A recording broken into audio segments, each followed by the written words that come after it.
ನೆಹರು ದಿಗ್ಗಜರಿಗೆ ದಿಗ್ಗಜ, ಪ್ರತಿಭಾವಂತರಲ್ಲಿ ದೈತ್ಯ ಪ್ರತಿಭೆ, ಚಾಣಾಕ್ಷರಲ್ಲಿ ಚಾಣಾಕ್ಷ, ಮಕ್ಕಳ ನಡುವೆ ಮಗು, ಈ ಭೂಮಿ ಕಂಡ ಮಹಾನ್ ಮುತ್ಸದ್ದಿ ರಾಜಕಾರಣಿ, ಇತಿಹಾಸ ತಜ್ಞ, ಸ್ವಾತಂತ್ರ್ಯ ಸೇನಾನಿ, ವಿಜ್ಞಾನಮತಿ, ಹೊಸ ಭಾರತದ ಕನಸುಗಾರ, ಅಸಾಧ್ಯವಾದದನ್ನು ಸಾಧಿಸಿದ visionary and brave heart, Bharat ಮಾತೆಯ ಮಾಣಿಕ್ಯ ಜವಾಹರ್ಲಾಲ್ ನೆಹರು.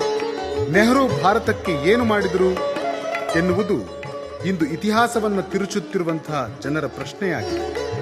ವಿಪರ್ಯಾಸ ಅಂದರೆ ಅವರು ಒಬ್ಬ ಪ್ರಧಾನಿಯನ್ನ ಈ ರೀತಿ ಪ್ರಶ್ನೆ ಮಾಡುವಷ್ಟು ಸ್ವಾತಂತ್ರ್ಯ ಇರುವ ಪ್ರಜಾಪ್ರಭುತ್ವವನ್ನ ಈ ದೇಶದಲ್ಲಿ ಸ್ಥಾಪಿಸಿದ್ದೇ ನೆಹರು ಕೊಟ್ಟ ಅತಿದೊಡ್ಡ ಕೊಡುಗೆ. ಇಂದು ಭಾರತವು ಏನು ಸಾಧಿಸಿದೆಯೋ ಅದಕ್ಕೆ ನಾವು ನೆಹರು ಅವರಿಗೆ ಆಭಾರಿಗಳು. ನೆಹರು ಅವರಿಗೆ ನಾವು ತೋರಬಹುದಾದ ಅತೀ ದೊಡ್ಡ ಗೌರವ ಅಂದರೆ ಅವರು ಪ್ರತಿಪಾದಿಸಿದ ತತ್ವಗಳಾದಂತಹ ಪ್ರಜಾಪ್ರಭುತ್ವ, ಸಂವಿಧಾನಕ್ಕೆ ಗೌರವ, ವೈಜ್ಞಾನಿಕ ಮನೋಭಾವ, ಸರ್ವಧರ್ಮ ಸಮನ್ವಯ ಹಾಗೂ ರಾಷ್ಟ್ರ ಪ್ರೇಮವನ್ನು ಅನುಷ್ಠಾನಗೊಳಿಸುವುದು. ಸ್ನೇಹಿತರೆ, ಅರ್ಧ ಶತಮಾನದ ಗಾಂಧಿ ಮಾರ್ಗದ ಹೋರಾಟದ ನಂತರ 1947ರಲ್ಲಿ ಭಾರತ ದೇಶ ಬ್ರಿಟಿಷರ ಆ ಸೂರ್ಯ ಮುಳುಗದ ಸಾಮ್ರಾಜ್ಯದ ಯೂನಿಯನ್ ಜಾಕ್ ಧ್ವಜವನ್ನ ಹರಿದು ಬಿಸಾಡಿ ತ್ರಿವರ್ಣ ಧ್ವಜವನ್ನ ಮುಗಿಲೆತ್ತರಕ್ಕೆ ಹಾರಿಸಿತು.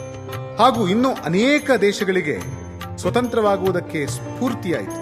ಆ ಸಮಯದಲ್ಲಿ ನೆಹರು ಅವರ ಮುಂದೆ ಎರಡು ದಾರಿಗಳಿದ್ದು, ಒಂದು ತನ್ನ ವಿರುದ್ಧ ಧ್ವನಿ ಎತ್ತುವವರ ಹುಟ್ಟೊಡಗಿಸುವಂತಹ ಸರ್ವಾಧಿಕಾರಿಯಾಗಿ ಮುಂದುವರಿಯುವುದು ಮತ್ತು ಏಕಚಕ್ರಾಧಿಪತಿಯಾಗಿ ಮೆರೆಯುವುದು.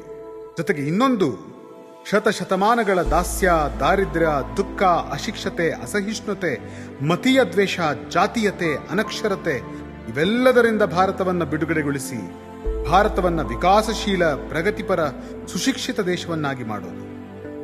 ನೆಹರು ಅವರು ಆರಿಸಿಕೊಂಡದ್ದು ಎರಡನೇ ಮಾರ್ಗವನ್ನು.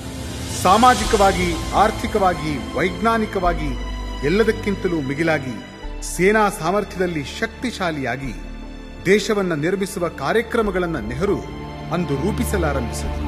1940 ಹಾಗೂ 1950ರ ದಶಕದ ಅದೇ ಕಾಲಮಾನದಲ್ಲಿ ನಮ್ಮಂತೆ ಸ್ವತಂತ್ರವಾದ Pakistan, Zimbabwe, Nigeria, Uganda, Kenya, Namibia, ಅಲ್ಜೀರಿಯಾದಂತಹ ಅನೇಕ ದೇಶಗಳು ಅಂದು ಸರ್ವಾಧಿಕಾರಿಗಳ ಕೈಲಿ ಸಿಕ್ಕು ವರ್ಣ ರಾಜಕಾರಣ, ಧರ್ಮ ರಾಜಕಾರಣದ ಹಾದಿ ಹಿಡಿದು ಇಂದಿಗೂ ಯಾವುದೇ ಅಭಿವೃದ್ಧಿಯನ್ನು ಕಾಣದೆ ದಟ್ಟ ದರಿದ್ರ ಸ್ಥಿತಿಯಲ್ಲಿಯೇ ತೊಳಲುತ್ತಿವೆ.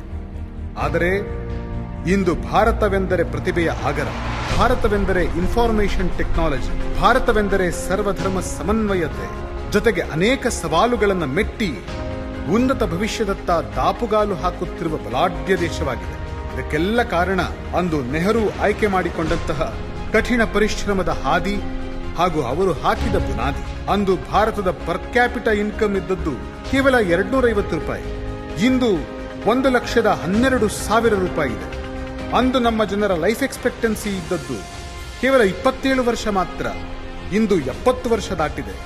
ಅಂದು ಲಿಟ್ರಸಿ ರೇಟ್, ಶಿಕ್ಷಣದ ಪ್ರಮಾಣ ಇದ್ದದ್ದು ಕೇವಲ 12% ಮಾತ್ರ, ಇಂದು 72%ಗಿಂತಲೂ ಹೆಚ್ಚಾಗಿದೆ.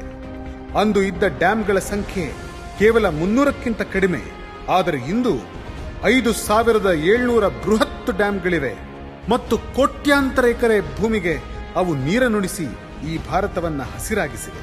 ಅಂದು ನಮ್ಮಲ್ಲಿ ಯಾವುದೇ ಕೈಗಾರಿಕೆಗಳೇ ಇರಲಿಲ್ಲ, ಇಂದು ನಮ್ಮ ಕೈಗಾರಿಕೆಗಳು 39 ಲಕ್ಷ ಕೋಟಿಯಷ್ಟು ಆದಾಯವನ್ನು ಹೊಂದಿವೆ.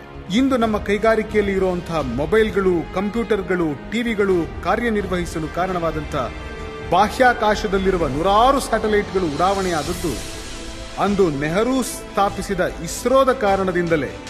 ಇಂದು ಭಾರತ ಮಂಗಳಯಾನ, ಚಂದ್ರಯಾನ ಮಾಡಿದ್ದು ಕೂಡ ನೆಹರು ಸ್ಥಾಪಿಸಿದ ಇಸ್ರೋದಿಂದಲೇ. ಆದರೆ ಅಂದು ನೆಹರು ಇಸ್ರೋ ಬಗ್ಗೆ ಮಾತನಾಡಿದಾಗ ಯಾವ ದೇಶಗಳು ಹೊಟ್ಟೆಗೇ ಇಲ್ಲದ ಭಾರತ ದೇಶಕ್ಕೆ ಬಾಹ್ಯಾಕಾಶದ ಸಂಶೋಧನೆ ಯಾಕೆ, ಇಸ್ರೋ ಯಾಕೆ ಎಂದು ಹಂಗಿಸಿದ್ರೋ, ಇಂದು ಅದೇ ದೇಶಗಳು ಸ್ಯಾಟಲೈಟ್ ಉಡಾವಣೆ ಮಾಡೋದಕ್ಕಾಗಿ ಭಾರತದ ಮುಂದೆ ಅಪ್ಲಿಕೇಶನ್ ಹಾಕಿ ನಿಲ್ಲುವಂತೆ ಮಾಡಿದ್ದು ನಮ್ಮ ನೆಹರು ಅವರ ಸಾಧನೆ. ಇಂದು ನ್ಯೂಕ್ಲಿಯರ್ ಟ್ರಯಾಡ್ ಅನ್ನು ಹೊಂದಿರುವ ಕೆಲವು ದೇಶಗಳಲ್ಲಿ ಭಾರತವೂ ಒಂದು.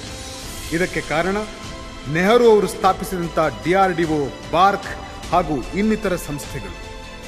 ಇಂದು ಆಧಾರ್ ಕಾರ್ಡ್ನ ರೂವಾರಿ Nandan ನೀಲಕೇಣಿ, ಇನ್ಫೋಸಿಸ್ನ Narayana Murthy, RBI governor Raghuram Rajan, Google ಕಂಪನಿಯ CEO ಸುಂದರ್ ಪಿಚಾಯ್, ಫ್ಲಿಪ್ಕಾರ್ಟ್ ಸ್ಥಾಪಿಸಿದ ಬನ್ಸಾಲ್, ಗೋವಾ ಮುಖ್ಯಮಂತ್ರಿ ಮನೋಹರ್ ಪರಿಕರ್ ಹಾಗೂ ಅನೇಕ ದೈತ್ಯ ಪ್ರತಿಭೆಗಳೆಲ್ಲರೂ ಕೂಡ ಕಲಿತದ್ದು ನೆಹರು ಸ್ಥಾಪಿಸಿದಂಥ ಐಐಟಿಗಳಲ್ಲಿ ಅನ್ನೋದನ್ನ ನಾವು ಮರೆಯುವಂತಿಲ್ಲ.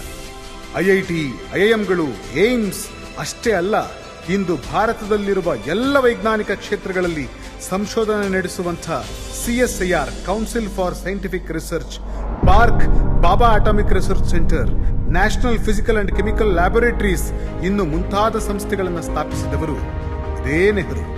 ಹೀಗೆ ಹೇಳುತ್ತಾ ಹೋದರೆ ನೆಹರು ಮಾಡಿದ ಸಾಧನೆಗಳನ್ನು ಹೇಳಲು ತುಂಬಾ ಸಮಯ ಬೇಕಾಗುತ್ತೆ.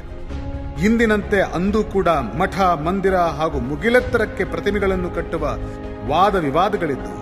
ಆದರೆ ನೆಹರು ಮಾತ್ರ ಜಾತಿ, ಮತ, ಧರ್ಮ, ರಾಜಕಾರಣದ ಎಲ್ಲೆಗಳನ್ನು ಮೀರಿ ದೇಶ ಕಟ್ಟುವುದನ್ನೇ ಧ್ಯೇಯವನ್ನಾಗಿಸಿಕೊಂಡರು. ನೆಹರು ಅವತ್ತು ಬಕ್ರಾನಂಗಲ್, ಹಿರಾಕುಡ್, ನಾಗಾರ್ಜುನ್ ಸಾಗರ್, ಶ್ರೀರಾಮ್ ಸಾಗರ್, ತೆಹರಿ, ಸರ್ದಾರ್ ಸರೋವರ, ತುಂಗಭದ್ರಾ, ಶ್ರೀಶೈಲಂ ಇಂತಹ ಅನೇಕ ಡ್ಯಾಂಗಳನ್ನು ಕಟ್ಟಿ ಲಕ್ಷಾಂತರ ಹೆಕ್ಟೇರ್ ಪ್ರದೇಶದ ಬಂಜರು ಭೂಮಿಯನ್ನ ಹಸಿರಾಗಿಸಿ ಇವೇ ಆಧುನಿಕ ಭಾರತದ ದೇವಾಲಯಗಳು ಅಂದರು.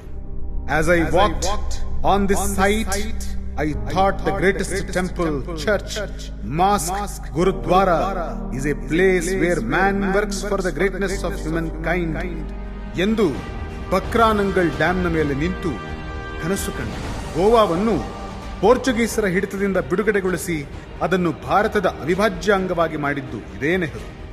ಚೀನಾದ ವಿರೋಧದ ನಡುವೆಯೂ ಬೌದ್ಧ ಧರ್ಮಗುರು ದಲೈಲಾಮರಿಗೆ ಭಾರತದಲ್ಲಿ ಆಶ್ರಯ ಕೊಟ್ಟು ಇಡೀ ಟಿಬೇಟಿಯನ್ನರ ಹಾಗೂ ಜಗತ್ತಿನ ಎಲ್ಲ ಬೌದ್ಧ ಧರ್ಮೀಯರ ಪಾಲಿಗೆ ಭಾರತವನ್ನ ಬೆಳಕಾಗಿ ಮಾಡಿದವರು ನೆಹರು.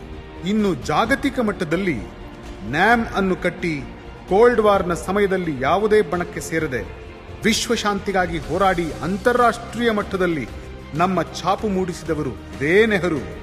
ನೆಹರೂಜಿ, ಅಂದು ನೀವು ನೆಟ್ಟ ಆ ಸಸಿಗಳು ಇಂದು ವಟವೃಕ್ಷವಾಗಿ ಫಲ ನೀಡಿ ದೇಶವನ್ನ ಪೋಷಿಸುತ್ತಿದೆ. ಅದೇ ವೃಕ್ಷದ ಫಲವನ್ನುಂಡು ಕೆಲವು ಪಾಪಿಗಳು ನಿಮ್ಮನ್ನು ತೀಕ್ಷ್ಣವಾಗಿ ಟೀಕಿಸುತ್ತಿದ್ದಾರೆ. ಇದನ್ನು ಕಂಡು ನಮ್ಮ ಮನಸ್ಸು ವ್ಯಥಿತವಾಗುತ್ತಿದೆ. ಮತ್ತೆ ಹುಟ್ಟಿ ಬನ್ನಿ, ನಮ್ಮ ಯುವಕರ ಮನಸ್ಸಿನಲ್ಲಿ ಹುಟ್ಟಿ ಬನ್ನಿ. ಭಾರತಕ್ಕಾಗಿ ತಾವು ಕಂಡ ಕನಸು ಸಾಕಾರವಾಗುವುದನ್ನು ನೋಡಲು ಬನ್ನಿ ಮತ್ತು ಈ ದೇಶವನ್ನು ಉಳಿಸಲು ಬನ್ನಿ.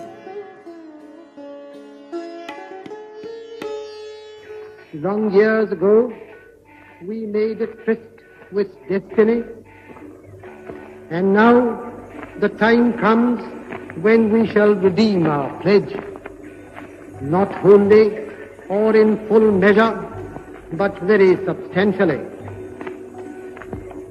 At the stroke of the midnight hour, when the world sleeps, India will awake to life and freedom.